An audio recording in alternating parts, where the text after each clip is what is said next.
Good morning, I'm Nivareti Manu, and this is your morning news fix for Tuesday, 5th of August. In this update, a warning: plenty of resourcing will be needed if schools are to successfully transition to a new qualification system. The government's confirmed it wants to scrap NCEA over the next 5 years in favour of a literacy and numeracy test in Year 11 and certificates the 2 years after. Auckland Secondary Schools Principals Association President Claire Amos says they will need information and time, adding they're still yet to see a new finalised curriculum for most subjects. We're on one hand talking about how assessment's going to change. We don't even know what the curriculum's going to look like, and we need to upskill ourselves on that curriculum before we are prepared to assess students. New Zealand may be out of its depth at Donald Trump's negotiating table. Trade Minister Todd McClay will head stateside in coming weeks after the president sucker-punched our exporters with a 15% tariff. Auckland University Emeritus Professor of Law Jane Kelsey says we may be best keeping a low profile. She says we have reason to be worried about demands linked to areas like defence, foreign policy and large digital companies.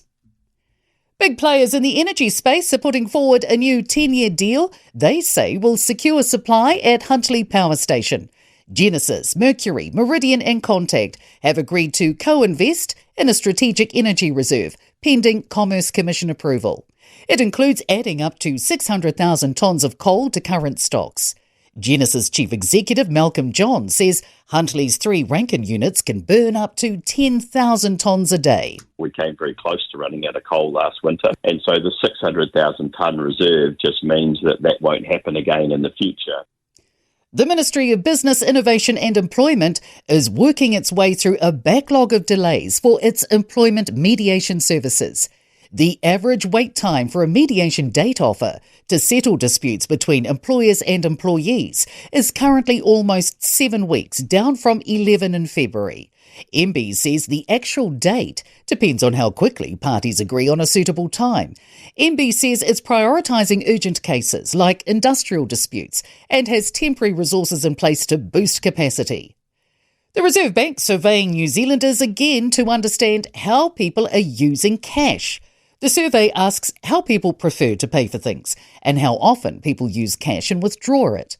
Reserve Bank Director of Money and Cash, Ian Wolford, says they're redesigning the cash system and want to effectively monitor it. He says the survey results will ensure the Reserve Bank continues to meet New Zealanders' needs for banknotes and coins. The survey is open from now until October 10.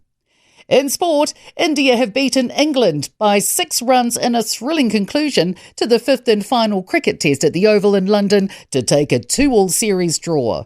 British and Irish Lions hooker Dan Sheehan has been suspended for 4 matches for a dangerous clear-out in the final test defeat at the hands of Australia in Sydney.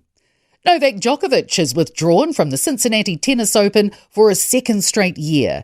He'll arrive at next month's US Open without any competitive tennis between his loss in the Wimbledon semi-finals and the year's final major. I'm Nivareti Manu, and that's the latest news fix. We'll be back with the next update at midday from the Newstalk ZB newsroom.